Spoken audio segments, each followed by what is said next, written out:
जय Hind, Vande Mataram. Dear student, स्वागत है आपका आपके अपने यूट्यूब लर्निंग प्लेटफॉर्म माई डीडीयू यूनिवर्सिटी पे।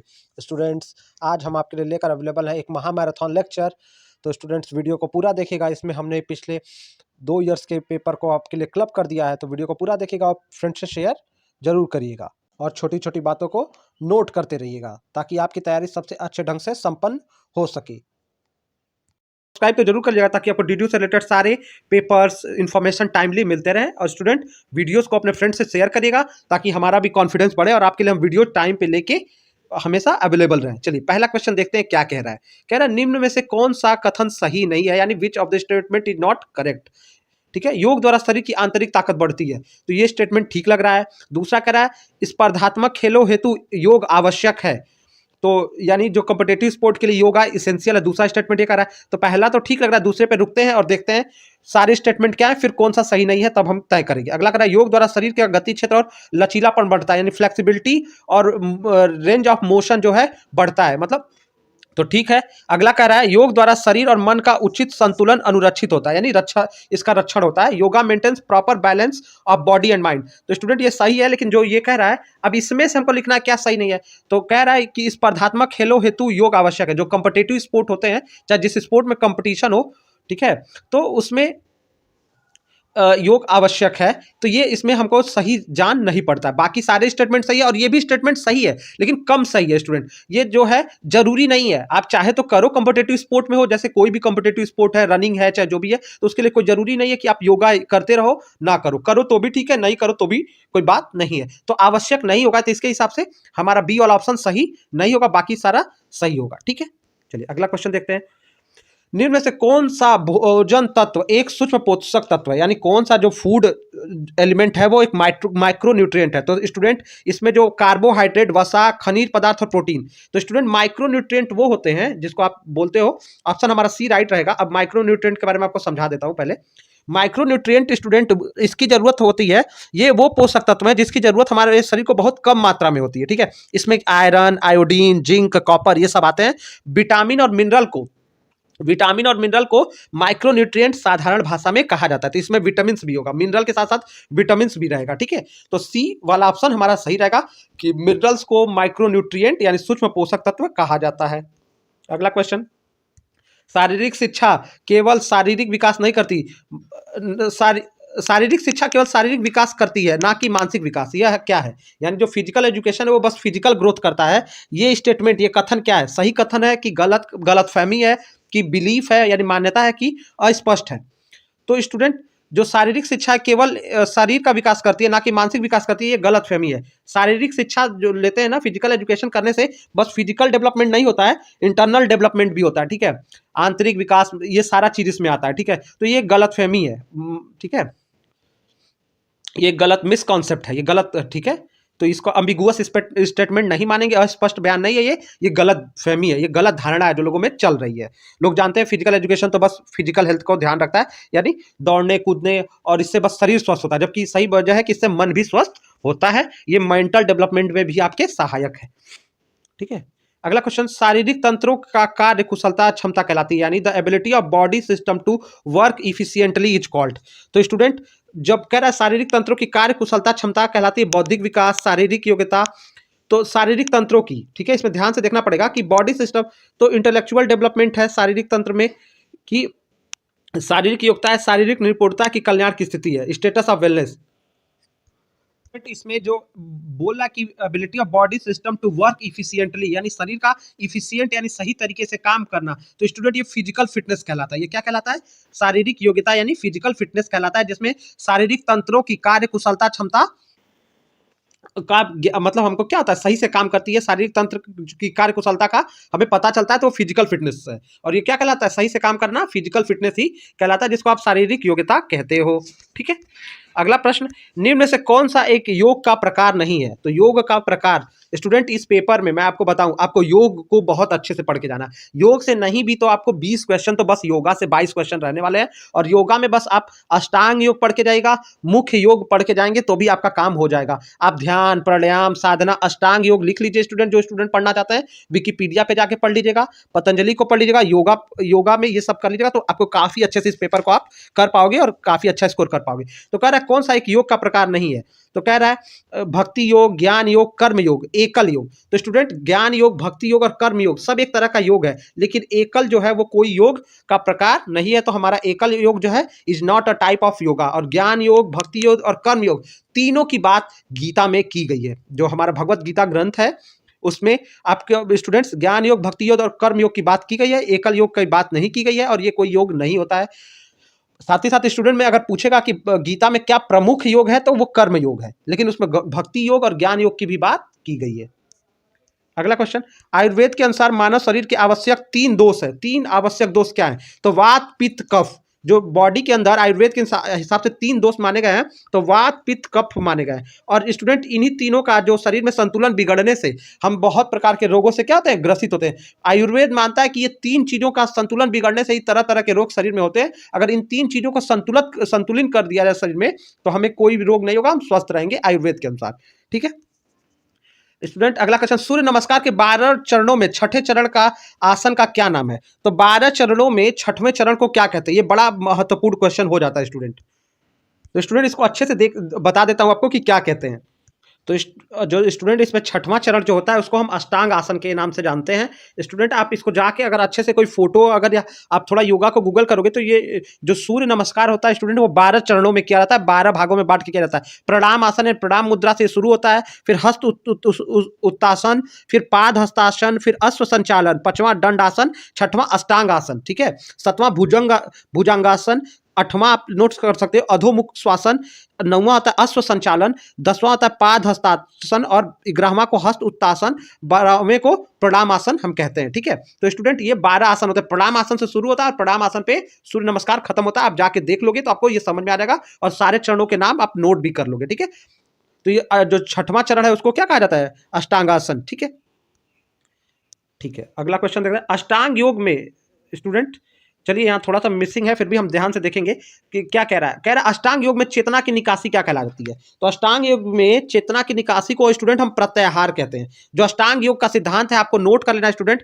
महर्षि पतंजलि ने इस सिद्धांत को, योग के इस सिद्धांत को मान्यता महर्षि पतंजलि ने दिया है, और वो शेषनाग के अवतार माने जाते हैं भारतीय संस्कृति में। तो ये जो प्रत्याहार का कॉन्सेप्ट दिया है, जो स्टूडेंट पहला जो मिट गया हम देख लेते हैं। पहले कह रहा है नियम, दूसरा कह रहा है प्राणाहार, तीसरा कह रहा है प्रत्याहार, चौथा कह रहा है धर्म धारणा, सॉरी, तो चौथा धारणा। तो स्टूडेंट अष्टांग योग में चेतना की निकासी को प्रत्याहार कहते हैं। ठीक है, प्रति मतलब होता है यहाँ पे विरुद्ध, और आहार मतलब अहार मतलब होता है पास लाना। यानी तो जब स्टूडेंट क्या करते हैं कि जो प्रत्याहार क्या होता है, इसमें चेतना को वापस लाने के लिए बाहर लाते हैं। जो हमारे शरीर का जो वो क्या है, संवेदी अनुभव को बाहर से काट के, मतलब समाज से और बाहरी चीज़ों से अपने मन को वहाँ से हटाकर अपने आंतरिक शुद्धता के लिए और आंतरिक विकास के लिए केंद्रित करते हैं, तो प्रत्याहार कहता है। इसमें इसी को चेतना की निकासी वाला स्थान दिया गया है। ठीक है, तो इसी को चेतना की निकासी कहा जाता है, और वो चरण क्या है? प्रत्याहार। स्टूडेंट आपको अष्टांग योग में मैं अभी आपको बता दूंगा, अगर जो उनके पास पेन पेपर है वो नोट करेगा स्टूडेंट। पहला चरण होता है यम, जिसको संयम कहा जाता है। इसमें भी 4 चरण होते हैं। ठीक है, दूसरा होता है नियम, तीसरा होता है आसन, चौथा होता है प्राणायाम, 5वां होता है प्रत्याहार, 6वां होता है धारणा, 7वां होती है ध्यान, और 8वां होता है समाधि। ठीक है स्टूडेंट, तो अष्टांग योग में ये 8 आते हैं, यम, नियम, आसन, प्राणायाम, प्रत्याहार, धारणा, ध्यान और समाधि। ठीक है, और आगे जैसे जैसे जरूरत पड़ेगी इस टॉपिक को आपको देख के जाना है। अष्टांग योग को जाके विधिवत पढ़ लीजिएगा स्टूडेंट, इससे आपको 5 क्वेश्चन तो कम से कम मिलने ही वाले एग्जाम में, और जिसको पाना है नंबर तो वो जाके पढ़ेगा। ठीक है, ये बड़ा इंपॉर्टेंट है आपके इस पेपर में। ठीक है, चलिए अगला क्वेश्चन, अंतर्राष्ट्रीय योग दिवस किस दिन मनाया जाता है? तो स्टूडेंट अंतर्राष्ट्रीय योग दिवस सबको पता है 21 जून को मनाया जाता है। ठीक है स्टूडेंट, 21 जून को मनाया जाता है, और मुझे तो इसलिए पता रहता है क्योंकि मेरा बर्थ डेट भी पड़ता है। ठीक है, तो मुझे तो बिल्कुल याद रहता है कि ये मैं कभी भूल ही नहीं सकता हूँ, क्योंकि मेरा बर्थडे इसी दिन पड़ता है। और ये कब से मनाना शुरू किया जाने वाला था स्टूडेंट? तो 21 जून 2015। अगर पूछ लेता है कि अंतर्राष्ट्रीय योग दिवस मनाना कब शुरू किया गया, तो 21 जून 2015 से पहली बार 2015 में पहली बार इंटरनेशनल योगा डे मनाया गया था और 2015 से लगातार 21 जून को मनाया जाता है विश्व योगा दिवस। और इस तारीख को मनाने के पीछे रीजन क्या है? इस दिन जो होता है दिन सबसे बड़ा होता है, 21 जून का दिन जो होता है धरती पे सबसे बड़ा दिन होता है, ठीक है, इसलिए भी इस दिन मनाया जाता है। चलिए अगला प्रश्न देखेंगे, भारत का सबसे प्राचीन ग्रंथ कौन सा है? तो स्टूडेंट भारत का सबसे प्राचीन ग्रंथ जो है वो ऋग्वेद है। वेदों में पहले तो वेद आएंगे, हम वेद कहेंगे, और वेदों में भी पूछे सबसे प्राचीन कौन है तो ऋग्वेद है, जिसमें 10,462 मंत्र, कितने मंत्र है? 10,462 मंत्र, 10 मंडल और 1,028 सूक्त। तो इसमें 10 मंडल है, ऋग्वेद में 10 मंडल, 10,462 मंत्र और 1,028 सूक्त हैं, ठीक है, इस बात को नोट कर लीजिएगा, पूछा जा सकता है, ठीक है। स्टूडेंट माना जाता है कि जब वेदों का काल जब गणना करने की बात होती है तो माना जाता है कि जब दुनिया घुटनों के बल चली थी, यानी भी आदिवासी का जीवन बिता रही थी, तब भारत में एक विकसित सभ्यता और संस्कृति थी जो वेदों का अनुसरण करती थी, ठीक है। तो इसका काल कई हजार साल पूर्व माना जाता है। अगला क्वेश्चन, स्वास्थ्य के आयाम क्या क्या है, यानी डायमेंशन ऑफ हेल्थ। तो डायमेंशन ऑफ हेल्थ क्या होता है स्टूडेंट? तो शारीरिक, मानसिक, सामाजिक और भावनात्मक, ये ही है। बाकी जो ऑप्शन आप देखोगे तो इसमें स्टूडेंट वो आपको ठीक नहीं लगेगा, लेकिन जो शारीरिक, physical health, mental health, social health और इमोशनल हेल्थ, ये स्वास्थ्य के आयाम है। बाकी जो है वो सारे स्वास्थ्य के आयाम नहीं है। तो आप डायरेक्ट लिखिएगा स्वास्थ्य के आयाम शारीरिक, मानसिक, सामाजिक और भावनात्मक पक्ष होता है, ठीक है। तो ऑप्शन बी राइट रहेगा, ठीक है। चलिए अगला क्वेश्चन देखते हैं, प्राणायाम शब्द का प्राणायाम शब्द का अर्थ क्या होता है? तो स्टूडेंट जो प्राणायाम होता है इसमें हम क्या करते हैं, ये ऑप्शन भी ध्यान से देख लेते हैं। तो पहला ही ऑप्शन सही रहता है। प्राणायाम में स्टूडेंट हम क्या करते हैं? ध्यान लगाते हैं, टू मेडिटेट। क्या करते हैं? टू मेडिटेट, ठीक है, यानी मेडिटेशन का काम करते हैं। टू मेडिटेट, यही होता है प्राणायाम में। तो ए वाला ऑप्शन राइट हो जाएगा, ध्यान लगाना। बाकी विश्राम अवस्था, सक्रिय फेफड़े, श्वसन नियंत्रण व्यायाम, ये नहीं होता है प्राणायाम, मतलब ध्यान लगाना होता है, ठीक है। सुबह योगा और प्राणायाम में थोड़ा सा अंतर है, वो भी आप जाके आप देख लोगे। अगला क्वेश्चन, तंत्रिका मांसपेशियों कार्यविधि की व्यवस्था जो संचालन कौशलों में प्रगतिशील प्रदर्शन को अनुमति दे कहलाता है। यानी ये स्टूडेंट कह रहा है कि जो न्यूरोमस्कुलर मैकेनिज्म होता है शरीर में, न्यूरो से muscular mechanism that permit progressive performance in motor skill. तो स्टूडेंट इसको हम क्या कहते हैं?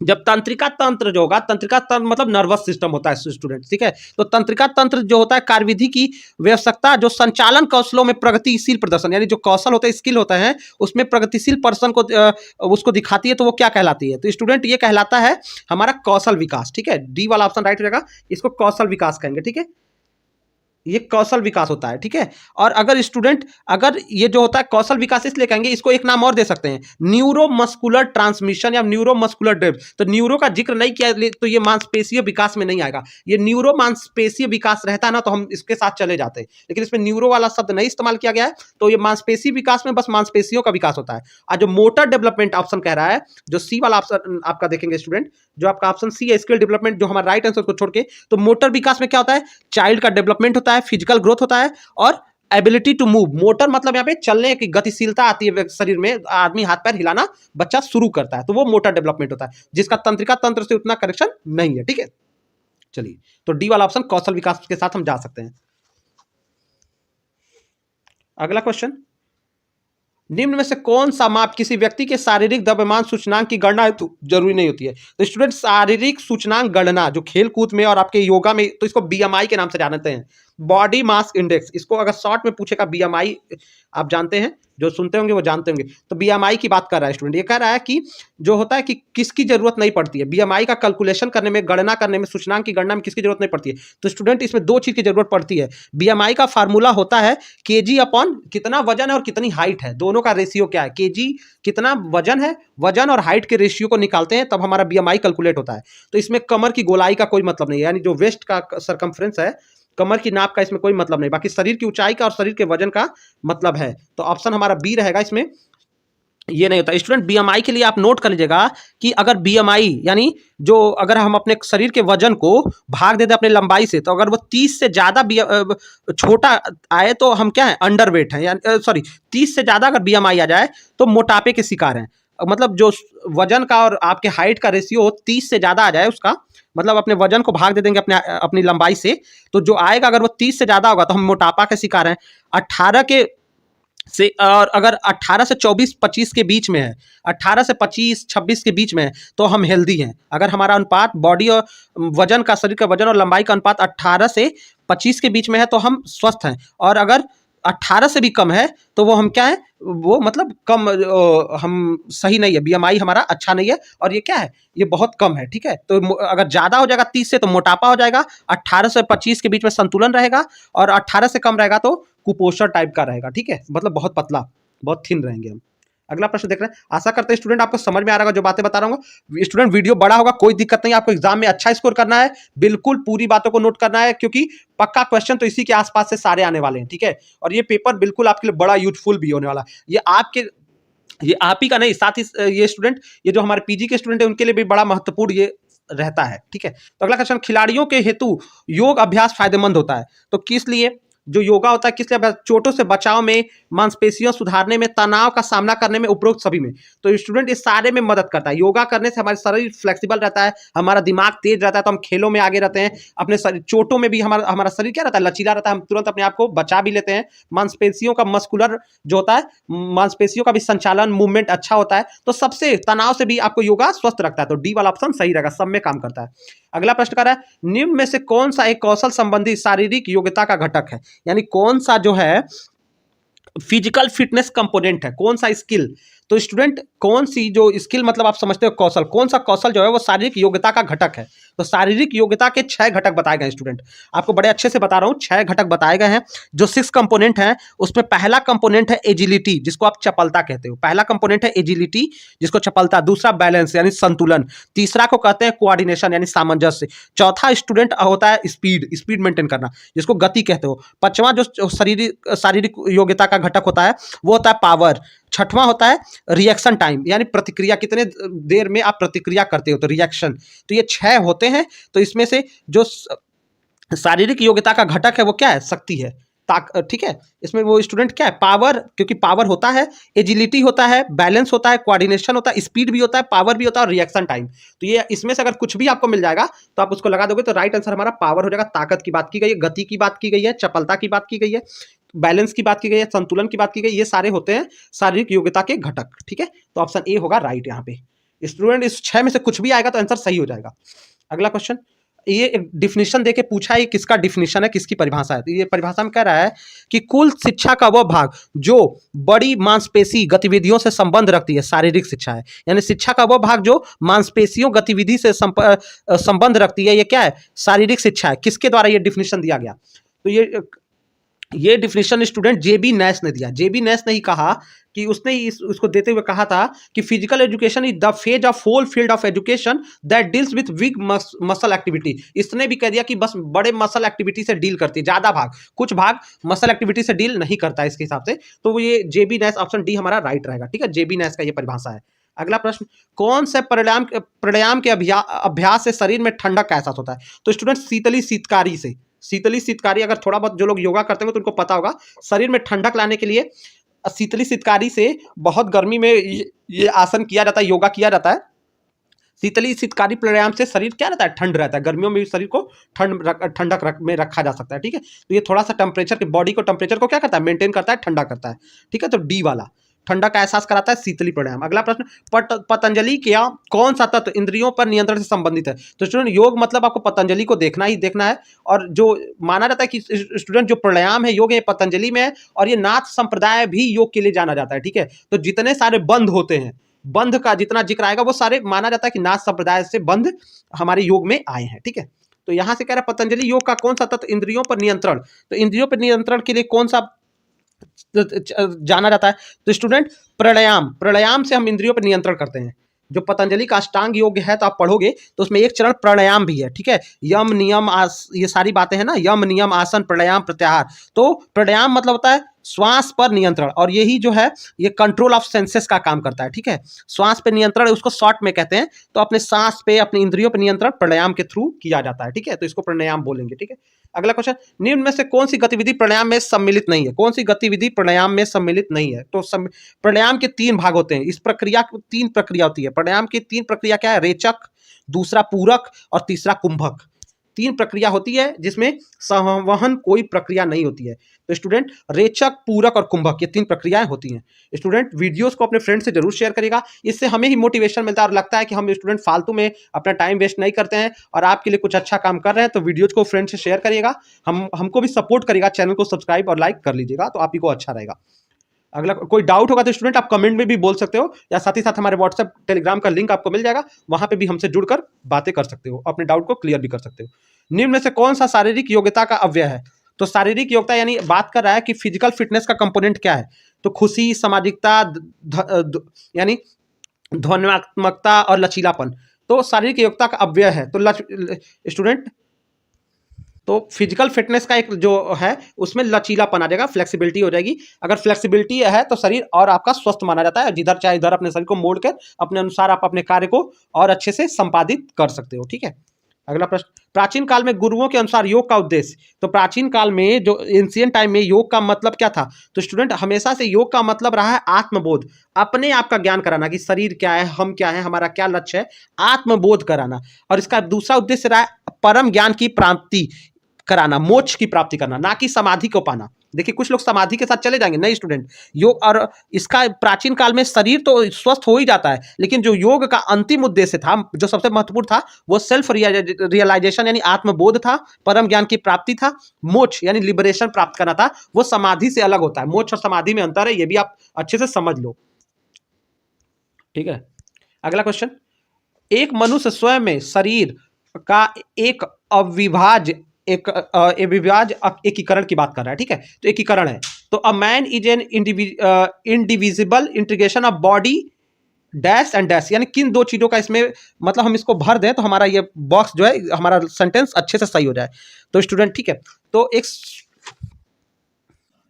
तो स्टूडेंट मैन की बॉडी जो होती है वो कह रहा है कि किन तीन चीजों से मिलकर बनी है, मतलब इसमें एक चीज बॉडी को बात कर दिया है, और बॉडी यानी शरीर के साथ साथ कौन दो चीजों से मिलकर शरीर का एकीकरण हुआ है। तो स्टूडेंट जो शरीर, मन और आत्मा, ठीक है, तो राइट ऑप्शन हो जाएगा बॉडी, माइंड एंड सोल। तो इसमें हम भर देंगे शरीर, मन और आत्मा का क्या है, एक अविभाज्य एकीकरण है। ठीक है, शरीर, मन और आत्मा का क्या है, एक अविभाज्य एकीकरण है।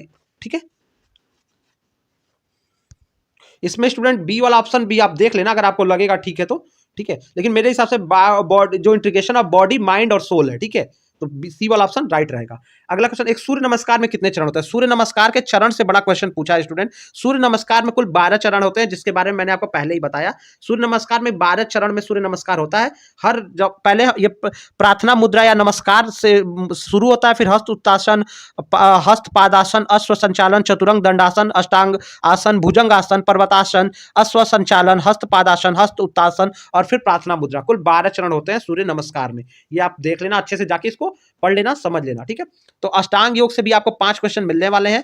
पतंजलि को भी अच्छे से देख के जाइएगा, आप थोड़ा इसको अच्छे से कर पाओगे। प्राणायाम के दौरान पूरक क्या होता है स्टूडेंट? तो पूरक जो होता है, प्राणायाम करते हैं तो उसमें रेचक, मैंने आपको इससे पहले वाले क्वेश्चन में बताया कि 3 पार्ट में बचा होता है। ठीक है, रेचक होता है और पूरक होता है और तीसरा कुंभक होता है। ठीक है, तो पूरक जो होता है, जो स्टूडेंट इसमें पूरक जो होता है वो दीर्घ श्वास लेना होता है। क्या होता है? दीर्घकालीन श्वास लेना, ऑप्शन बी सही हो जाएगा। ठीक है, ये जो पूरक होता है इसमें दीर्घ प्रोलॉन्ग्ड इनहेलेशन यानी लंबी सांस लेना। ठीक है, रेचक होता है दीर्घकालीन सांस छोड़ना, जो ऑप्शन ए है उसको रेचक बोलते हैं। दूसरा पूरक होता है और तीसरा बात बताए थे कुंभक। ठीक है, तो ये 3 चीजें होती हैं प्राणायाम में, इसको भी आपको याद रखना है। ठीक है, अगला क्वेश्चन, मांसपेशियों तनाव की स्थिति में शरीर के कार्यों का अध्ययन कहलाता है। तो स्टूडेंट इसमें जब फिजियोलॉजी यानी मांसपेशियों की बात होती है तो फिजिकल फिटनेस स्टडीज को कहते हैं, और इसी को दूसरा नाम, हम इसको दूसरे नाम से जब जानते हैं स्टूडेंट, तो इसका दूसरा नाम हमारा हो जाता है एक्सरसाइज फिजियोलॉजी। इसी को हम एक्सरसाइज तो स्टूडेंट ये दिया हुआ भी है, सॉरी इसको आप सही कर लो, तो इसको एक्सरसाइज फिजियोलॉजी के नाम से जानते हैं। ठीक है, सॉरी हाँ स्टूडेंट, ये एक्सरसाइज फिजियोलॉजी हमारा राइट आंसर होगा, यहाँ पे दिया हुआ भी है। तो study of bodily function under stress of muscular activity known as exercise physiology के नाम से हम इसको जानते हैं। व्यायाम शारीरिकी इसका सही आंसर हो जाएगा, कि जब मांसपेशियों तनाव की स्थिति में शारीरिक कार्यों का जो अध्ययन किया जाता है वो व्यायाम शारीरिकी ही सही ऑप्शन है, बी हमारा राइट रहेगा। ठीक है, अगला क्वेश्चन, भोजन में निम्न में से कौन सा तत्व ऊर्जा भोजन होता है? ठीक है, तो ऊर्जा भोजन क्या होता है? ठीक है, तो कह रहा है विटामिन, रुक्षांश, वसा, खनिज पदार्थ। तो ठीक है, तो स्टूडेंट एनर्जी फूड में कार्बोहाइड्रेट, फैट को और प्रोटीन्स को मानते हैं, तीन चीज़ों को माना जाता है। जो एनर्जी फूड होते हैं, जो ऊर्जा भोजन होते हैं, वो आपके कार्बोहाइड्रेट, फैट, वसा, कार्बोहाइड्रेट होते हैं, वसा होते हैं और प्रोटीन होते हैं। ठीक है स्टूडेंट, तो इसमें से हमको वसा मिल रहा है, कार्बोहाइड्रेट नहीं दिया हुआ। कार्बोहाइड्रेट होता तो वो भी सही हो जाता और प्रोटीन होता तो वो भी होता। तो तीन चीज होते हैं इसमें, आप नोट कर लेना, फैट, कार्बोहाइड्रेट और प्रोटीन, तीन चीज आती हैं जिसको हम एनर्जी फूड के नाम से हम जानते हैं। ठीक है, चलिए अगला क्वेश्चन, शारीरिक शिक्षा। शारीरिक शिक्षा द्वारा होता है, तो शारीरिक शिक्षा द्वारा क्या होता है स्टूडेंट? तो शारीरिक शिक्षा द्वारा अनुशासन का विकास होता है, चरित्र का विकास भी होता है, समय का सदुपयोग भी होता है। ठीक है, तो राइट आंसर हो जाएगा कि ऑल ऑफ दीज, यानी डेवलपमेंट, जो कैरेक्टर बिल्डिंग होगा, कंस्ट्रक्टिव यूज ऑफ टाइम होगा और डेवलपमेंट ऑफ डिसिप्लिन होगा। तो ऑप्शन डी हमारा राइट रहेगा। चलिए अगला क्वेश्चन भी देखते हैं। ठीक है, तो कह रहा है निम्नलिखित कौन सा एक स्वास्थ्य संबंधित शारीरिक योग्यता का घटक है? तो स्टूडेंट एजिलिटी, पावर, बैलेंस और फ्लेक्सिबिलिटी की बात की थी। तो स्टूडेंट इसमें जो स्वास्थ्य संबंधित शारीरिक योग्यता का घटक जो हो जाता है वो आपका, तो वहाँ पे स्टूडेंट स्किल रिलेटेड की बात की गई थी, और यहाँ पे स्किल मतलब वो आपके वहाँ पे स्किल रिलेटेड बात की गई थी, और यहाँ पे फिजिकल फिटनेस से मतलब हेल्थ रिलेटेड, वहाँ पे स्किल रिलेटेड पूछा था, यानी स्टूडेंट कौशल से आधारित पूछा था, और यहाँ पे क्या पूछ रहा है? स्वास्थ्य संबंधी पूछ रहा है। तो स्वास्थ्य संबंधी में स्टूडेंट मस्कुलर जो होता है स्ट्रेंथ, मस्कुलर इंडोरेंस और फ्लेक्सिबिलिटी आ जाती है। तो फ्लेक्सिबिलिटी वाला राइट आंसर रहेगा। ठीक है, तो फ्लेक्सिबिलिटी के साथ यहाँ पे हम जाएंगे। जो हेल्थ रिलेटेड में आता है, मस्कुलर इंडोरेंस आता है और मस्कुलर स्ट्रेंथ भी आता है। ठीक है, चलिए अगला क्वेश्चन देखते हैं। अगला क्वेश्चन कर रहा है निम्न में से अष्टांग योग के जनक माने जाते हैं। स्टूडेंट बोला है अष्टांग योग को आपको पढ़ोगे तो 5 से 6 क्वेश्चन आपके कहीं नहीं गए हुए हैं, इसको जाके आप विकिपीडिया पे अच्छे से पढ़ लेना। तो अष्टांग योग जो दिया है वो महर्षि पतंजलि का दिया हुआ है। ठीक है, तो पतंजलि के साथ चले जाएंगे। ठीक है, इन्होंने 8 जो योग के बताए हुए हैं। ठीक है, अष्टांग योग में 8 योगों की बात की गई है।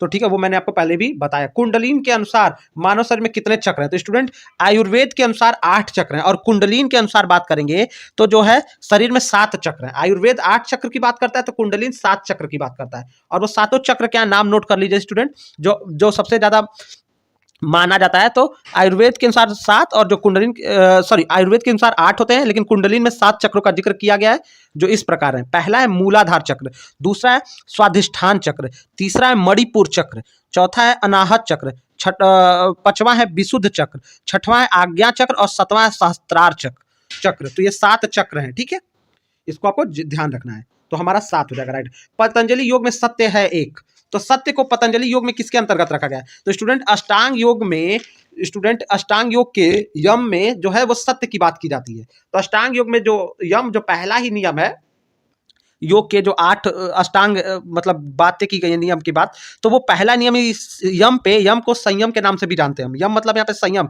तो इसमें ब्रह्मचर्य, सत्य, अहिंसा, चोरी न करना, लालच न करना सब शामिल होता है। इस पे संयम रखना है। ठीक है, तो यम में आता है। ठीक है, अगला क्वेश्चन देखते हैं। जलंधर बंध शरीर के किस भाग से संबंधित है? तो स्टूडेंट जलंधर बंध लगाते समय गर्दन को, पूरे शरीर की ऊर्जा को इकट्ठा करके शरीर को एकदम सीधा बैठ के, मेरुदंड को एकदम सीधा करके गर्दन पे प्रेशर करना होता है। ठीक है, तो गर्दन से जुड़ा हुआ है। इस बंध को भी जाके अगर आप गूगल करोगे तो आपको चित्र दिख जाएगा, आप आराम से उसको समझ जाओगे। ठीक है, तो आप क्वेश्चन नोट कर देना टॉपिक और अच्छे से कर लेना। भगवत गीता में मुख्य बल किस पे दिया गया? तो स्टूडेंट मैंने बताया कि भगवत गीता में ज्ञान योग, भक्ति योग और कर्म योग तीनों की बात है, लेकिन प्रधानता कर्म योग की है। कर्म योग को सबसे ज्यादा महत्व दिया गया है, इसीलिए भगवत गीता में एक श्लोक है, कर्मण्येवाधिकारस्ते मा फलेषु कदाचन। ठीक है, तो ये वाली बात जो है वो भगवत गीता में कही गई है। तो कर्म योग पे कर्मण्येवाधिकारस्ते की बात की गई है।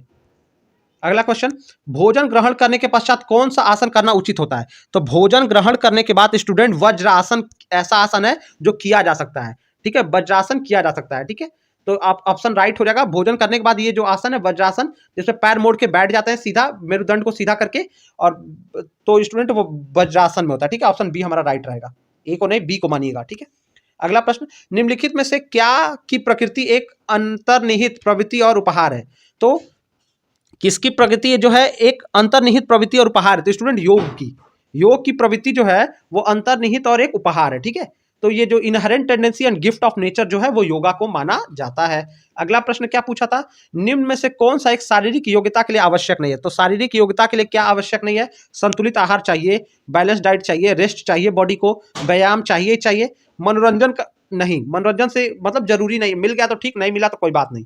तो शारीरिक योग्यता के लिए हमको मनोरंजन जो है आवश्यक नहीं है। ठीक है, अगला प्रश्न देखते हैं, शारीरिक शिक्षा के कार्यक्षेत्र की प्रकृति है। तो शारीरिक शिक्षा के कार्यक्षेत्र की प्रकृति स्टूडेंट क्या होती है, हमेशा साइंटिफिक होती है। जो फिजिकल एजुकेशन जो होता है वो हमेशा क्या है, साइंटिफिक नेचर, यानी विज्ञान की कसौटी पे खरा उतरता है। ठीक है, तो ये हमारा साइंटिफिक होता है। ठीक है, ये भी आपको समझ में आ रहा है। ठीक है, अगला प्रश्न, मनुष्य में मोटापे की वजह क्या है। तो मोटापे की वजह क्या है, शारीरिक गतिविधियों में कमी, बिल्कुल। उच्च मात्रा में तनाव, ये भी ठीक। और अस्वस्थ भोजन यानी अनहेल्दी ईटिंग डाइट, तो सब सही रहेगा। तो डी वाला ऑप्शन राइट रहेगा कि जो lack of physical activity, high amount of stress और अनहेल्दी ईटिंग बिहेवियर, ये सब जो है मोटापे के कारण है। अगला प्रश्न, शरीर की स्थिति में बदलाव और शारीरिक गतिविधियों पर नियंत्रण की क्षमता क्या कहलाती है।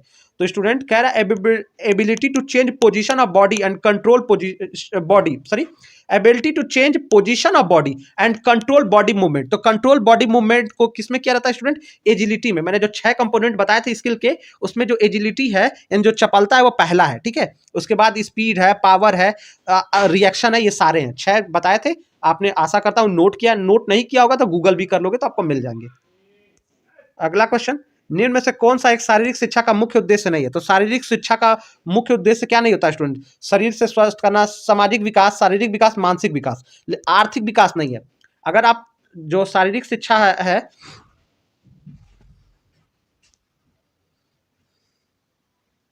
तो शारीरिक शिक्षा का मुख्य जो है आर्थिक विकास जो है, आप स्वस्थ रहोगे तो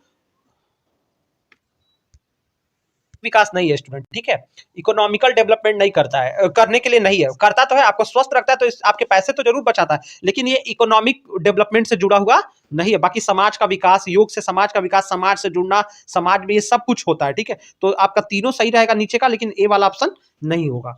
अगला क्वेश्चन, योग शिक्षा का गहरा संबंध है खेल प्रशिक्षण से, तकनीकी शिक्षा से, शारीरिक योग्यता से और नैतिक शिक्षा से। तो योग शिक्षा का गहरा संबंध किसमें है, ठीक है, तो फिजिकल फिटनेस से। योग शिक्षा का सबसे ज्यादा संबंध किससे, शारीरिक योग्यता से। ठीक है स्टूडेंट, ये ऑप्शन सी सही रहेगा। ठीक है, अगला क्वेश्चन, योग में मणिपुर है। तो मणिपुर मैंने बताया था, योग में कुंडलिनियों में 7 चक्रों की बात की थी स्टूडेंट, तो 7 चक्रों में से एक चक्र है मणिपुर चक्र। ठीक है, तो ये चक्र है। ठीक है, शरीर के अंदर जो चक्र है 7 चक्रों में से एक चक्र मणिपुर चक्र है। ठीक है, ये जगह तो मणिपुर है ही, लेकिन यहाँ पे चक्र की बात की गई है। ठीक है, अष्टांग योग का द्वितीय तत्व क्या है। तो स्टूडेंट अष्टांग योग के बारे में मैंने कहा ना, उसका सारे चरण का नाम याद रखिएगा। पहला चरण यम है, दूसरा नियम है, तो दूसरा क्या है, नियम। ठीक है, तो ये जो नियम है ये आपका दूसरा है। आसन आपका तीसरा चक्र है, ये आपका तीसरा आसन है। प्राणायाम जो है स्टूडेंट, ठीक है, और प्राणायाम जो है आपका, वो आपका चौथा चक्र है। प्राणायाम जो है आपका चौथा है, और प्रत्याहार जो एकदम टॉप वाला है, तो प्रत्याहार आपका 5वां चक्र है। ठीक है, सॉरी 5वां नंबर का आता है। ठीक है, 5वें नंबर पे, तो द्वितीय तत्व नहीं 5वां तत्व है। और जो आपका यम है पहला तत्व है, नियम दूसरा है। ठीक है, आसन आपका तीसरा हो गया। इसके हिसाब से आप कर लेना, इसके नाम को नोट कर लेना स्टूडेंट। ठीक है, अगर एक बार फिर से भी बता दूंगा, कोई बात नहीं है। अगला क्वेश्चन, निम्न में से कौन सा एक अष्टांग योग का अंग नहीं है। तो स्टूडेंट अब पहले अब नियम नोट ही कर लो, पहले यम, फिर नियम, फिर तीसरा आसन, चौथा प्राणायाम, 5वां प्रत्याहार, 6वां धारणा, 7वां ध्यान और 8वां समाधि। तो स्टूडेंट इसमें क्या नहीं आया, धौती नहीं आया। इसमें क्या नहीं आया, धौती नहीं आया। तो धौती इसमें क्या है, नहीं है। ठीक है, धौती जो है वो अष्टांग जो योग का एक अंग नहीं है। ठीक है, ये दूसरे में आता है। ठीक है, अगला क्वेश्चन, किसने कहा ये धौती जो है वो स्टूडेंट वो योग में नहीं है, वो आपके उसमें है, जो आपका जो योग के 6 नियम है उसमें आते हैं। अगला क्वेश्चन, किसने कहा था आज भारत को गीता से ज्यादा फुटबॉल मैदान की आवश्यकता है। तो स्टूडेंट ये कहा स्वामी विवेकानंद जी ने, ऑप्शन सी राइट रहेगा, स्वामी विवेकानंद जी का ये स्टेटमेंट है। अगला क्वेश्चन, मधुमेह से बचाव हेतु कौन कौन सा आसन ज्यादा उपयोगी होता है। तो मधुमेह से बचाव के लिए कौन सा आसन सबसे ज्यादा उपयोगी है स्टूडेंट, तो मंडूक आसन। जो लोग थोड़ा बहुत योगा करते हैं उनको बिल्कुल अच्छे से जानकारी होगी, मंडूक आसन जो होता है स्टूडेंट वो सबसे ज्यादा बेनिफिशियल होता है। ठीक है, मंडूक आसन। अगला क्वेश्चन, निम्न में से योग के कौन से वर्ग के अंतर्गत अष्टांग योग आता है। तो स्टूडेंट जो आपका अष्टांग योग आता है ये हठ योग, और जो थोड़ा बहुत नाथ पंथ पढ़ रहे होंगे वो समझ रहे होंगे स्टूडेंट की अष्टांग योग जो है ना वो हठ योग के अंतर्गत, तो ठीक है स्टूडेंट ये हठ योग के अंतर्गत आता है। ठीक है, कई लोग इसको राजयोग के अंतर्गत भी मानते हैं, जिसको अमनस के कहते हैं, लेकिन यह हठ योग के अंतर्गत हम इसको देख सकते हैं।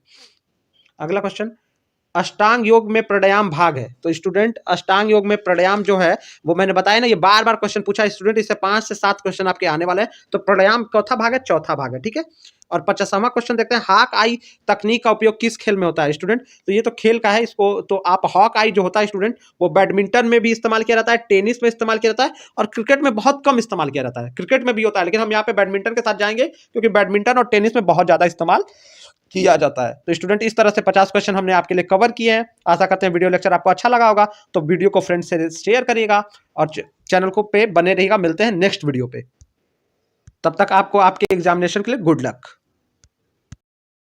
निम्न में से कौन सा आसन ध्यानात्मक आसन है, यानी ध्यान लगाने का आसन कौन सा है? तो ऑप्शन हम देख लेते हैं। तो स्टूडेंट इसमें क्या लिखा है, वज्रासन, त्रिकोणासन, भुजंगासन, चक्रासन। तो स्टूडेंट इसमें से जो मेडिटेटिव आसन है वो वज्रासन है। वज्रासन, ठीक है, घुटने के बल पैर को मोड़कर जब हम बैठते हैं, घुटने से मोड़ लेते हैं अंदर की तरफ और उस पर पैर बैठते हैं, तो आप देख लीजिएगा उसको वज्रासन कहते हैं। और स्टूडेंट ध्यान लगाने वाले और आसन क्या है, पद्मासन, सिद्धासन, सुखासन। तो पद्मासन, सिद्धासन, सुखासन, वज्रासन, ये सब ध्यान मुद्रा लगाने वाले आसन है। ठीक है, तो ऑप्शन ए आपका राइट होगा कि वज्रासन। अत्यधिक धूम्रपान,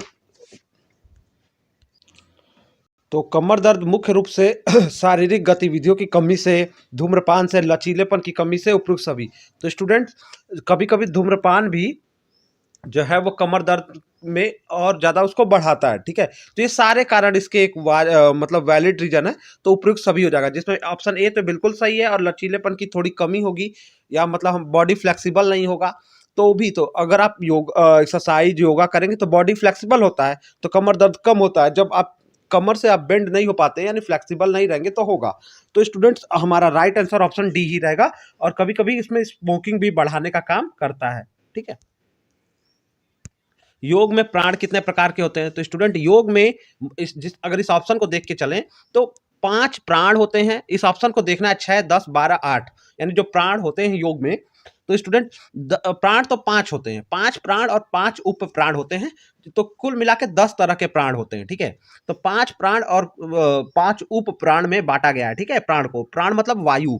ठीक है, तो पहले 5 कौन से हैं? पहले 5 प्राण या प्राणास जो है, तो उसमें पहला आता है प्राण, अपान, उदान, व्यान और समान। ठीक है, और 5 उप प्राण आते हैं, नाग, कुर्म, देवदत्त, कृकला और धनंजय। तो कुल मिला के 10 तरह के प्राण बताए गए। धनंजय नाम का जो प्राण होता है वो मस्तिष्क में रहता है। वो कहाँ रहता है? मस्तिष्क में रहता है। अगला क्वेश्चन, शारीरिक शिक्षा संबंधी भ्रांतियों का कारण क्या है? तो मिसकॉन्सेप्शन अबाउट फिजिकल एजुकेशन। ठीक है, तो स्टूडेंट पहला ऑप्शन कर रहा है रूढ़िवादी विचारधारा, जागरूकता का अभाव, सरकार की उदासीनता, ऑल ऑफ दीज। तो स्टूडेंट बिल्कुल ये सब चीजें एक कारण बनती हैं। जहां रूढ़िवादी यानी पुराने विचारक लोग रहेंगे वो शारीरिक शिक्षा पे ध्यान नहीं देंगे, जागरूकता का अभाव, अवेयरनेस की कमी उससे भी होता है, सरकार की उदासीनता यानी गवर्नमेंट उसको मतलब प्रचार प्रसार उसके बारे में नहीं करते। तो सारे ऑप्शन सही है, तो ऑप्शन हमारा डी राइट हो जाएगा, all of the above. Next question क्या कह रहा है, शारीरिक शिक्षा संबंधी मिथ्या अवधारणा है। तो शारीरिक शिक्षा संबंधी मिथ्या जो मिसकॉन्सेप्ट फिजिकल एजुकेशन की है वो क्या है, वो पूछना चाह रहा है। तो पहला कह रहा है सर्वांगीण विकास। ठीक है, यानी शारीरिक शिक्षा से सर्वांगीण विकास होता है, तो ये मिथ्या नहीं है, ये सही अवधारणा है। अंतर्राष्ट्रीय भाईचारा, इससे तो मतलब मिथ्या वाली कोई बात नहीं है। खेल भावना का विकास, ठीक है, और खेल एवं शारीरिक शिक्षा एक समान है। तो स्टूडेंट इसका जो गलत धारणा है कि खेल और शारीरिक शिक्षा को हम एक समझ लेते हैं, जबकि दोनों क्या है, थोड़ा थोड़ा अलग है। काम दोनों शरीर को सुदृढ़ करने के लिए लगता है, लेकिन जो फिजिकल एजुकेशन में उसमें बॉडी अच्छे से डेवलप करती है। तो शारीरिक शिक्षा और खेल एक समान है, ये एक गलत अवधारणा है। हम खेल करने से ही हमको फिजिकल एजुकेशन की पूरी नॉलेज नहीं हो पाती है। शारीरिक शिक्षा का प्रथम चरण है, तो स्टूडेंट फिजिकल एजुकेशन का प्रथम चरण क्या कहाँ से आया है? आदर्शवाद, प्रकृतिवाद, व्यवहारवाद और यथार्थवाद। तो स्टूडेंट जो शारीरिक शिक्षा या योगा की बात करें तो ये प्रकृतिवाद से इसका प्रथम चरण माना जाता है, यहां से इसकी शुरुआत मानी जाती है। ठीक है, ठीक है, तो आपका ऑप्शन बी राइट होगा। नेक्स्ट क्वेश्चन कह रहा है शारीरिक शिक्षा का संबंध है। शारीरिक शिक्षा का संबंध किससे? स्वास्थ्य शिक्षा से, शारीरिक रचना एवं शारीरिक क्रिया विज्ञान से, सी मनोरंजन से, डी उपयुक्त सभी से। तो स्टूडेंट शारीरिक शिक्षा का संबंध जो है हेल्थ एजुकेशन से भी है और एनाटॉमी एंड फिजियोलॉजी यानी शारीरिक रचना और शारीरिक क्रिया से भी है, मनोरंजन से भी है, यानी इसमें आपका वो भी हो जाता है। तो हमारा right answer option D right रहेगा। ठीक है, तो ऑप्शन डी लगाइएगा आप।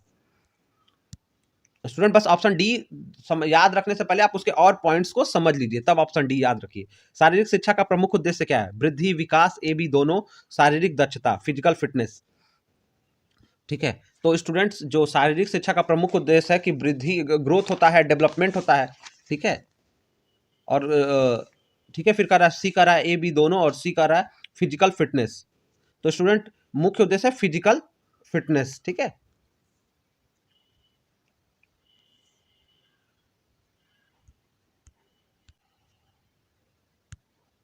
शारीरिक दक्षता यानी फिजिकल फिटनेस आपका आंसर हो जाएगा। नेक्स्ट क्वेश्चन क्या कह रहा है? नेक्स्ट क्वेश्चन कह रहा है शारीरिक शिक्षा समूची शिक्षा का वह अंग है जो बड़ी मांसपेशियों से संबंधित क्रियाओं एवं उनकी प्रतिक्रियाओं से जुड़ा हुआ है। तो स्टूडेंट ये परिभाषा किसने दी है, ऐसा पूछ रहा है। तो ये परिभाषा जेबी नैश की है। जेबी नैश ने ही कहा था कि physical education is that field of education which deals with big muscle activities and their related responses. तो ऑप्शन बी हमारा राइट रहेगा, जेबी नैश। नेक्स्ट क्वेश्चन की तरफ बढ़ चलते हैं। कह रहा शारीरिक शिक्षा है, तो नेक्स्ट क्वेश्चन कह रहा है शारीरिक शिक्षा क्या है? तो यह एक कला है, यह एक विज्ञान है, ए बी दोनों है, इनमें से कोई नहीं। तो स्टूडेंट ये कला भी है और विज्ञान भी है। It is an art as well as a science. तो ए बी राइट हो जाएगा कि यह दोनों है, ठीक है। नेक्स्ट क्वेश्चन क्या कह रहा है? शारीरिक शिक्षा में कौन सा लाभ नहीं है? क्या लाभ नहीं है? कार्य क्षमता में वृद्धि, बिल्कुल होता है, ये तो लाभ है। शारीरिक क्षमता में वृद्धि, और ये भी सही है, कार्य क्षमता भी बढ़ती है, यानी जो आपका वर्क कैपेसिटी है वो भी बढ़ता है, और फिजिकल एंडोरेंस भी आता है।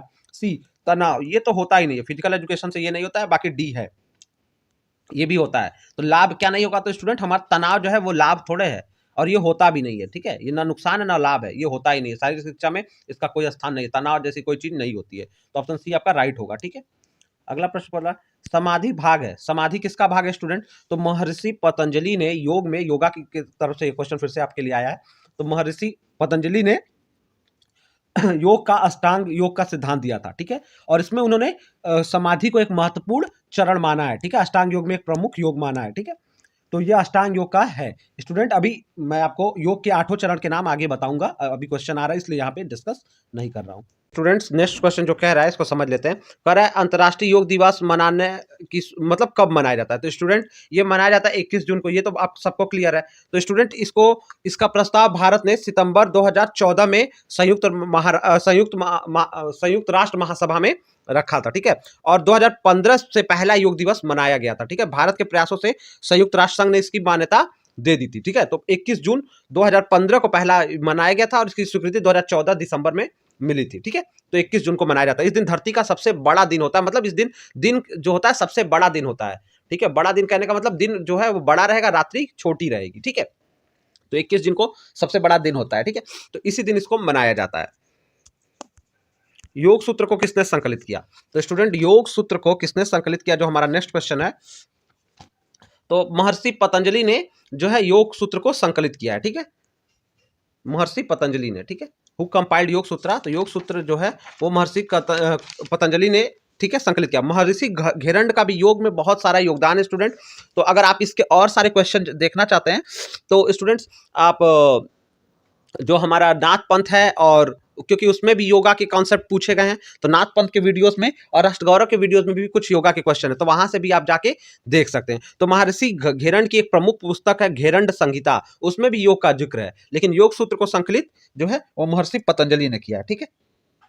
स्वारात्मा राम की भी योग पे पुस्तक है, तो ये सब चीजें आप जाके देख सकते हैं, ठीक है। और सारे आपको नाथ पंथ के वीडियोस में भी बहुत सारे योगा के क्वेश्चन मिल जाएंगे। अगला क्वेश्चन, निम्नलिखित में कौन सी क्रिया शरीर की अतिरिक्त वसा घटाने में लाभकारी होती है? तो देख लेते हैं। अतिरिक्त वसा यानी एक्सेसिव फैट जो आपके पेट पे होता है, उसको कम करने के लिए कौन सा क्रिया करना चाहिए? तो कह रहा है त्राटक। त्राटक तो आंख के रोशनी के लिए की जाने वाली क्रिया है। इसमें हम किसी एक वस्तु पे बिना पलक झपकाए फोकस करते हैं, ठीक है। तो त्राटक तो आंख की है। कपालभाति नाक से हम करते हैं। अग्निसार क्रिया जो ऑप्शन बी आपका दिख रहा है, ये अतिरिक्त वसा घटाती है। अग्निसार क्रिया करने से जो शरीर की पेट के अंदर जो जठर अग्नि होती है वो सुदृढ़ होती है, उससे एक्सेसिव फैट जो होता है बर्न होकर बाहर निकलता है, और आपका डाइजेशन में, पाचन क्रिया में सुधार होता है। तो अग्निसार क्रिया जो है अतिरिक्त वसा घटाने में, एक्सेसिव फैट घटाने में मदद करती है। अगला प्रश्न क्या कर रहा है? शारीरिक शिक्षा को राष्ट्रीय स्तर पर विकसित करने का उत्तरदायित्व है किसका? तो शारीरिक शिक्षा को राष्ट्रीय स्तर पर मतलब नेशनल लेवल पे विकसित करने का दायित्व किसके ऊपर है? तो स्टूडेंट ये दायित्व है तो शारीरिक शिक्षा को राष्ट्रीय स्तर पर विकसित करने का स्टूडेंट जो है ये उत्तरदायित्व राज्य सरकारों को दिया गया है। इसमें केंद्र सरकार उनको क्या करता है, सप्लीमेंट का यानी काम करता है। अगर वो उस चीजों को और बढ़ाते हैं तो केंद्र सरकार उसको और बढ़ावा देने में मदद करती है, ठीक है। तो राज्य सरकारों को यह अथॉरिटी दी गई है, ठीक है। तो ऑप्शन ए आपका राइट होगा। अगला क्वेश्चन, राष्ट्रीय खेल दिवस कब मनाया जाता है? तो स्टूडेंट राष्ट्रीय खेल दिवस जो है, ठीक है, राष्ट्रीय खेल दिवस हम 29 अगस्त को मनाते हैं। और ये किसका जन्मदिन? ध्यानचंद, जो हॉकी के महान जादूगर माने जाते हैं, तो ध्यानचंद जी का ये बर्थ डेट होता है, इसलिए हम 29 अगस्त को राष्ट्रीय खेल दिवस मनाते हैं, ठीक है। ऑप्शन डी आपका राइट होगा। ओलंपिक खेल का आयोजन कितने दिन चलता है? ठीक है, तो ओलंपिक, ठीक है, खेल का आयोजन जो है वो 16 दिन चलता है, ठीक है, 16 दिन चलता है, ठीक है। और स्टूडेंट जो अगला ओलंपिक गेम है वो 2028 में कहां पे होगा? लॉस एंजलिस में होगा, ठीक है, लॉस एंजलिस में होगा, इसको भी याद रखिएगा। स्वस्थ मन स्वस्थ शरीर में रहता है, यह किसने कहा है? मतलब ये पूछ रहा है। तो स्टूडेंट स्वस्थ sound body lives in sound, sound mind lives in sound body, ऐसा यानी स्वस्थ मन स्वस्थ शरीर में रहता है, यह कथन है प्लेटो का। ऑप्शन ए आपका राइट होगा, प्लेटो का ये कथन है, ऑप्शन ए राइट होगा, ठीक है। और प्लेटो का जन्म कहाँ हुआ था? एथेंस में हुआ था, ये यूनानी दार्शनिक था, ये तो आप जानते ही है। अगला क्वेश्चन कह रहा है, देखते हैं। शारीरिक शिक्षा व्यक्ति को उन परिस्थितियों में कुशल नेतृत्व प्रदान करता है जिसके द्वारा एक व्यक्ति शारीरिक रूप से स्वस्थ, मानसिक रूप से सजग तथा सामाजिक जीवन में परिस्थितियों के अनुरूप कर सके। ये परिभाषा किसने दी है? तो ये परिभाषा स्टूडेंट्स जेएफ विलियम्स की हो जाती है, ठीक है। जेएफ विलियम्स ने इस परिभाषा को दिया है, ठीक है। और जेएफ विलियम्स ने ही कहा था कि physical education is the sum of man physical activities selects as to kind and conduct of outcomes, as of outcomes, ठीक है। तो जेएफ विलियम्स आपका राइट आंसर होगा, उन्होंने ही कहा था, ठीक है। चलिए अगला क्वेश्चन कर रहा है, शारीरिक शिक्षा का लक्ष्य क्या है, यानी गोल क्या है या एम क्या है, ठीक है। तो शारीरिक शिक्षा के एम की बात करें, लक्ष्य की बात करें, तो कह रहा है मानसिक विकास, सामाजिक विकास, सर्वांगीण विकास। स्टूडेंट शारीरिक शिक्षा का लक्ष्य है सर्व ऑल राउंड डेवलपमेंट, यानी मानसिक विकास, शारीरिक विकास, सर्वांगी मतलब हर तरह का मानसिक विकास हो, शारीरिक विकास हो, सामाजिक विकास हो, हर तरह का विकास, तो उसको सर्वांगीण विकास कहा जाता है।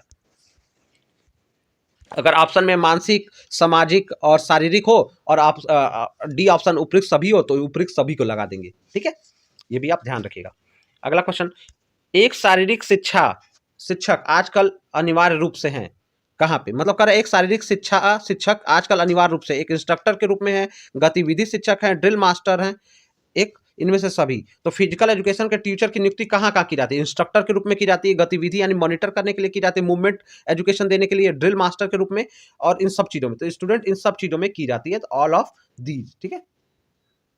इन सब चीजों कार्यों के लिए हमको फिजिकल एजुकेशन के टीचर की जरूरत पड़ती है।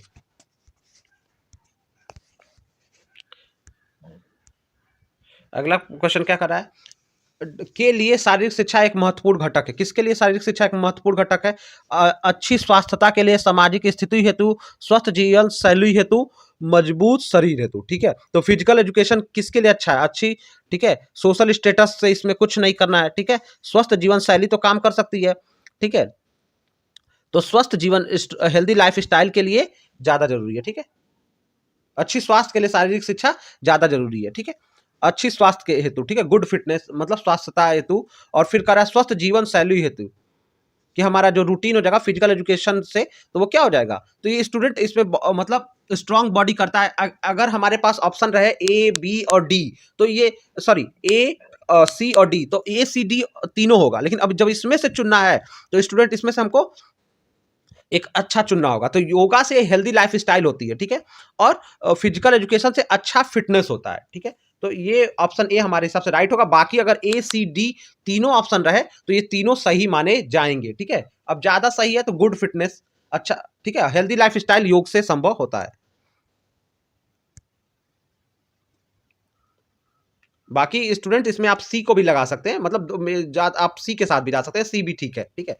तो स्वस्थ जीवन शैली हेतु योगा और फिजिकल एजुकेशन दोनों उसमें काम करते हैं, तो ऑप्शन आप सी को लगा लीजिए कि अच्छी जीवन शैली आपकी बन जाएगी, स्वस्थ जीवन शैली होगी, और इससे शरीर और उससे होगा क्या, अच्छी स्वास्थ्य होगा। तो दो मतलब इसमें आप दोनों लगा लीजिए, ऐसा क्वेश्चन पूछना नहीं चाहिए, ठीक है, लेकिन कभी कभी पूछ लेते हैं। तो अच्छी जीवन शैली होगी, अच्छी जीवन शैली से शरीर ही तो स्वस्थ होगा। अगला क्वेश्चन, शारीरिक शिक्षा का सबसे महत्वपूर्ण आदर्श वाक्य है। तो इसका सबसे महत्वपूर्ण आदर्श वाक्य की बात करें तो कह रहा है स्वस्थ शरीर और स्वस्थ मस्तिष्क, स्वस्थ शरीर, सी कह रहा है स्वस्थ समाज और गति, डी कह रहा है स्वस्थ मस्तिष्क। तो स्टूडेंट ऑप्शन जो ए आपका है स्वस्थ शरीर एवं स्वस्थ मस्तिष्क, ये जो है फिजिकल एजुकेशन के का एक महत्वपूर्ण आदर्श वाक्य है। अगला क्वेश्चन कर रहा है शारीरिक शिक्षा हमें निर्माण करने में मदद करती है। शारीरिक शिक्षा हमें किसके निर्माण करने में मदद करती है? अच्छा स्वास्थ्य, अच्छा चरित्र और अच्छा, तो दोनों में मदद करती है। फिर अच्छा समाज बनाने में भी, जब हम अच्छा स्वास्थ्य होगा, अच्छा हमारा चरित्र होगा, तो हमारा समाज भी तो अच्छा होगा, तो स्वस्थ समाज बनाने में भी मदद करेगी। तो यहाँ पे हम देखेंगे तो ऑप्शन हमारा सी राइट होगा, ए बी दोनों। शारीरिक गतिविधि मूलतः है एक, यानी जो शारीरिक गतिविधि मूलतः क्या है? तो ये मूलतः है कर सामाजिक गुण, मनोवैज्ञानिक प्रवृत्ति, जैविक आवश्यकता और दार्शनिक अवधारणाएं। ठीक है, तो शारीरिक गतिविधि क्या है? फिजिकल जो एक्टिविटी है वो क्या है? तो ये आपका बायोलॉजिकल नेसेसिटी है, जैविक आवश्यकता है।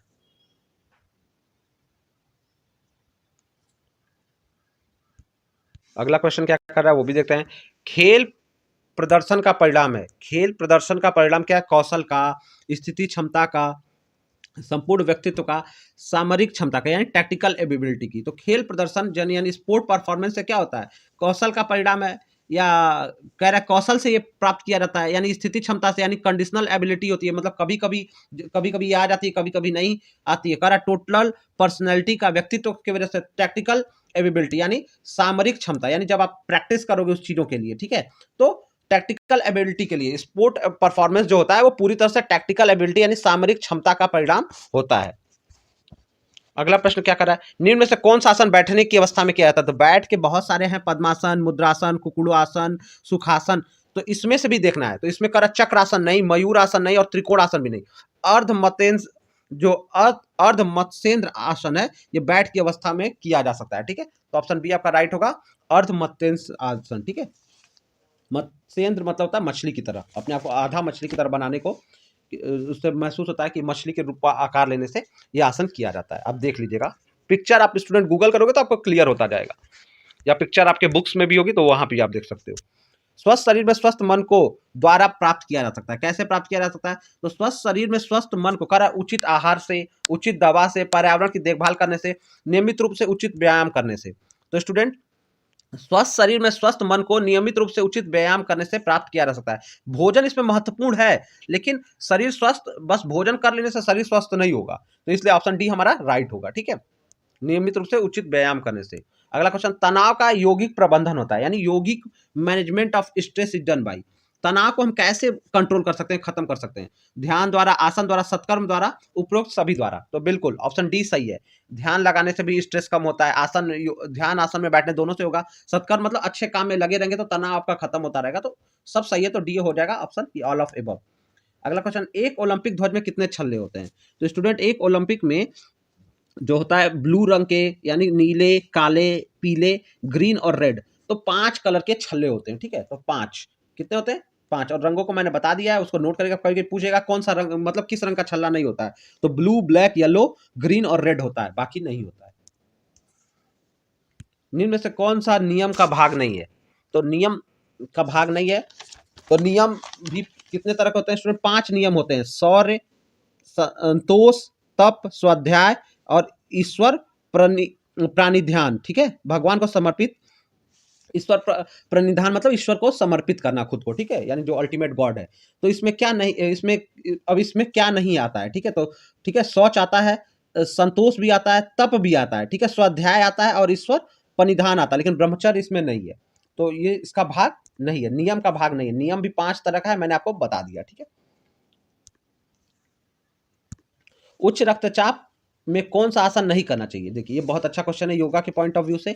उच्च रक्तचाप में कौन सा आसन नहीं करना चाहिए? तो गोमुख आसन, पवन मुक्त आसन, श्वासन, शीर्षासन।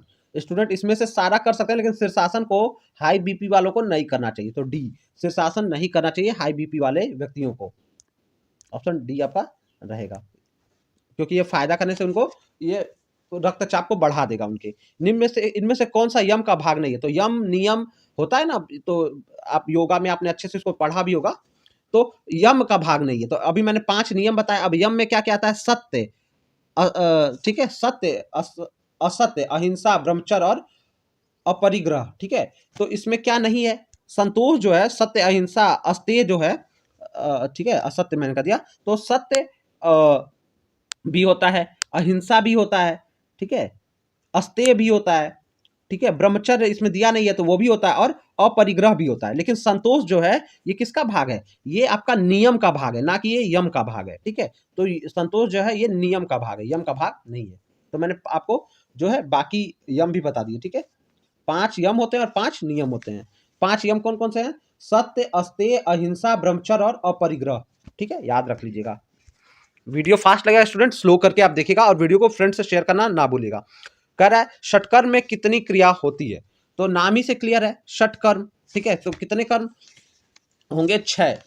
6 को संस्कृत में षट के नाम से बोला गया है, ठीक है। तो कितनी क्रिया होंगी, षटकर्म में 6 क्रियाएं होती हैं, ऑप्शन आपका सी राइट होगा। और ये 6 क्रियाएं कौन है सत्कर्म में, ठीक है। षटकर्म में क्या कहते हैं, धौती, नेति, नोट करेगा, धौती, नेति, त्राटक, नैली, नौली और कपालभाति, ठीक है। तो धोती, नेति, त्राटक, नौली, कपालभाति, ठीक है, ये सारी इसमें होती हैं।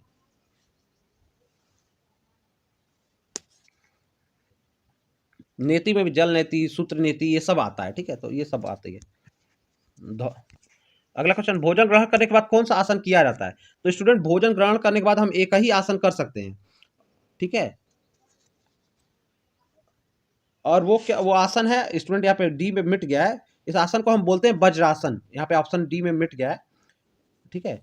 यहाँ पे वज्रासन लिखा है, ठीक है। तो आप इसको याद रखिए, भोजन करने के बाद एक आसन में ही बैठा जाता है, पैर मोड़ के जो होता है अंदर, मतलब घुटने से पैर मोड़ के हम अंदर की तरफ और उस पर बैठ जाते हैं, ठीक है, और दोनों हाथ घुटने पे आगे कर लेते हैं, तो वो कहलाता है वज्रासन। इसको आप नोट कर लीजिएगा, वज्रासन इसको कहा जाता है, ठीक है, वज्रासन, वज्रासन, ठीक है। ये आपको भोजन करने के बाद भी आप कर सकते हो, ऑप्शन डी आपका राइट होगा, यहाँ मिट गया है, ठीक है स्टूडेंट्स, तो इसको कर लीजिएगा। योग का अर्थ है, योग का अर्थ क्या है, योग का अर्थ होता है स्टूडेंट जोड़ना, जुड़ना, ठीक है। तो कह रहा है अलग करना, जोड़ना, आराम करना, तो स्टूडेंट योग का अर्थ होता है जुड़ना, ठीक है। मन मन मस्तिष्क और आपके मन मस्तिष्क सबका एक रूप से जुड़ के काम करना, तो जोड़ने को हम टू ज्वाइन, योगा मतलब होता ही है टू ज्वाइन, यानी जुड़ना, जोड़ना, जुड़ना, ये सब योगा का मतलब होता है। तो हम किससे जोड़ते हैं, अपने मन मस्तिष्क, अपनी सारी क्रियाओं को एक एक चीजों से क्या करते थे, कनेक्ट कर देते हैं, ठीक है। शरीर, आत्मा और मन का एक रूप हो जाना, एक जुड़ जाना, ये आपका कहलाता है योग। अगला क्वेश्चन, निम्नलिखित में से कौन सा षटकर्म का भाग नहीं है, तो स्टूडेंट मैंने बताया था धौती, नेति, त्राटक, नौली, कपालभाति, तो इसमें ये सब दिया है, लेकिन भस्त्रिका जो है ये प्राणायाम है, ये षटकर्म नहीं है। ये क्या है, भस्त्रिका जो होता है प्राणायाम होता है, कपालभाति, भस्त्रिका, तो भस्त्रिका जो है वो क्या है, एक आपका प्राणायाम है, ठीक है। और जो कपालभाति, नेति, त्राटक और धौती, ये सब आपका क्या है, ये षटकर्म है। अगला क्वेश्चन, योग में शारीरिक मुद्रा को कहा जाता है, तो योग में शारीरिक मुद्रा को स्टूडेंट्स हम क्या कहते हैं, इसको हम स्टूडेंट्स, ठीक है, तो इसको हम क्या कहते हैं, इसको हम आसन के नाम से जानते हैं, ऑप्शन ए आपका राइट होगा, आसन, ठीक है। आसन मतलब एक ध्यान लगा, एक मुद्रा में आके बैठ जाना, ठीक है, आसन मतलब होता है ये बैठना। अगला क्वेश्चन, शारीरिक शिक्षा सहायक है किसमें, सहन शक्ति बढ़ाने में, व्यक्तित्व के निर्माण में, चरित्र निर्माण में, उपयुक्त सभी में। तो स्टूडेंट फिजिकल एजुकेशन सहन शक्ति भी बढ़ाएगा, व्यक्तित्व का निर्माण करेगा, चरित्र निर्माण करेगा, तो ऑप्शन डी सही रहेगा कि ऑल ऑफ इट। ये जो increasing endurance, personality development, character building, इन सब में मदद करता है। योग शब्द की उत्पत्ति संस्कृत के किस शब्द से हुई है, तो योग शब्द की उत्पत्ति संस्कृत के युज से हुई है, जिसका अर्थ होता है जोड़ना या जुड़ना, ठीक है। तो युज धातु से बना है संस्कृत का शब्द योग, ठीक है, योगा, ठीक है, जिसका अर्थ है जोड़ना, एकजुट होना, यानी योग मतलब शरीर, आत्मा, मन का एक रूप होना, एक रूप से जुड़ जाना। इनमें से कौन सी गतिविधि प्राणायाम से संबंधित नहीं है, तो कर, अब प्राणायाम क्या क्या नहीं है, तो कर रेचक मतलब सांस छोड़ना, ठीक है, पूरक, ठीक है, प्राणायाम के समय पूरक, रेचक और कुंभक जो होता है 1:4:2 में करना चाहिए, ऐसा कहा जाता है, ठीक है। तो 1:4:2 में पूरक, रेचक और कुंभक इस तरह से चलता है, पहले पूरक आता है, फिर रेचक आता है, फिर कुंभक आता है, तो 1:4:2 में होता है, ठीक है। तो ये जो है ये प्राणायाम है। लेकिन धौती जो है, ये मैंने अभी आपको बताया, धौती आपका क्या है, यम नियम में मैंने आपको बताया ना, तो धौती जो होता है वो आपका क्या हो जाता है, ठीक है, ये आपका सत्कर्म में आता है, ठीक है, सॉरी, धौती जो है ये आपका सटकर्म है, निम्नलिखित में से किसे श्वास नियंत्रण के रूप में जाना जाता है? तो श्वास नियंत्रण किसे का जाना जाता है स्टूडेंट? तो श्वास नियंत्रण प्राणायाम को जाना जाता है, ठीक है। आसन में मतलब एक मुद्रा में बैठना है, लेकिन प्राणायाम मतलब जो है श्वास नियंत्रण है, ठीक है। तो प्राणायाम में सांसों पर नियंत्रण करते हैं, किस रेशियो में? और मैंने बताया था इससे पहले क्वेश्चन में कि जो प्राणायाम में के समय पूरक, रेचक और कुंभक का अनुपात होता है 1:4:2 होता है, ठीक है। रेचक मतलब होता है सांस छोड़ना, कुंभक मतलब होता है सांस को रोकना। अष्टांग योग का मार्ग किसके द्वारा बताया गया? मैंने ये क्वेश्चन को बहुत पहले बताया था। अष्टांग योग का मार्ग जो है ये महर्षि पतंजलि द्वारा बताया गया है, ठीक है। महर्षि पतंजलि द्वारा बताया गया है। और ये स्टूडेंट, ये अष्टांग योग में क्या क्या 8 योग आते हैं जरा नोट कर लीजिएगा, क्योंकि पूछेगा कौन सा इसका पार्ट नहीं है, तो नोट करेगा। यम, नियम, आसन, चौथा हो जाता है प्राणायाम, पांचवा हो जाता है प्रत्याहार, छठवां हो जाती है धारणा, सातवां होता है ध्यान, आठवां होता है समाधि।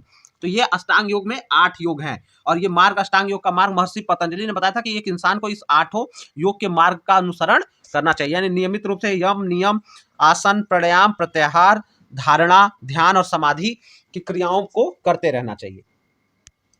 इसमें से कौन सा प्राणायाम का भाग नहीं है? तो प्राणायाम में क्या नहीं आएगा? अनुलोम विलोम प्राणायाम है, भस्त्रिका भी प्राणायाम है, उज्जयी भी प्राणायाम है। लेकिन स्टूडेंट, जो कपालभाति है, कई लोग इसको प्राणायाम समझने की गलती कर देते हैं, लेकिन क्योंकि वो प्राणायाम की तरह होता तो है, लेकिन ये प्राणायाम नहीं होता है, ठीक है, होता नहीं है। कपालभाति आपका क्या है? षटकर्म में आ जाता है। ये क्या हो जाता है? षटकर्म में। बाकी अनुलोम विलोम, भस्त्रिका, कपालभाति में भी सांस छोड़ते हैं, तो हम लोग उसको प्राणायाम समझ लेते हैं, लेकिन ऐसा नहीं है। ये आपका षटकर्म में आता है, ठीक है। बाकी अनुलोम विलोम, भस्त्रिका, उज्जयी, ये सब प्राणायाम होते हैं। आई होप आपको समझ में आ रहा होगा स्टूडेंट। तो वीडियो को फ्रेंड से जरूर शेयर कर दीजिएगा, हमें सपोर्ट करिएगा। और आपको किस और पेपर के प्रीवियस ईयर चाहिए उसको कमेंट करिएगा, किस कॉलेज से देख रहे हैं ये भी हमें कमेंट करके बताइएगा। नेक्स्ट क्वेश्चन क्या कर रहा है? इनमें से कौन सा प्राणायाम का भाग नहीं? ये तो हमने करा ही दिया है। जो हमारा 48 नंबर का क्वेश्चन है, ये कर अष्टांग योग में कितने अंग होते हैं? तो ये मैंने 8 अंग होते हैं। इसके बारे में मैंने 8वां अंग का नाम मैंने आपको पहले ही बता दिया, ठीक है। आप जाके फिर से सुन लीजिएगा। मंडूक आसन का अर्थ क्या है? तो स्टूडेंट, मंडूक मतलब होता है मेढक। मंडूक मतलब होता है ये क्या? मेढक। और आसन मतलब उसकी तरफ बैठना। तो मंडूक की तरफ बैठने की मुद्रा को धारण करना, वो कहलाता है मंडूक आसन, यानी फ्रॉग पोज के नाम से इसको हम जानते हैं। योग का उद्देश्य जो कि पूर्वजों के द्वारा सिखाया गया को प्राप्त करना है। तो योग का उद्देश्य जो पूर्वजों ने बताया वो आत्मबोध को बताया है। तो आत्मबोध ही ज्ञान प्राप्ति है। तो स्टूडेंट, ऑप्शन डी हो जाएगा, ज्ञान प्राप्ति या आत्मबोध, जिसको इनलाइटमेंट और सेल्फ रियलाइजेशन कहते हैं।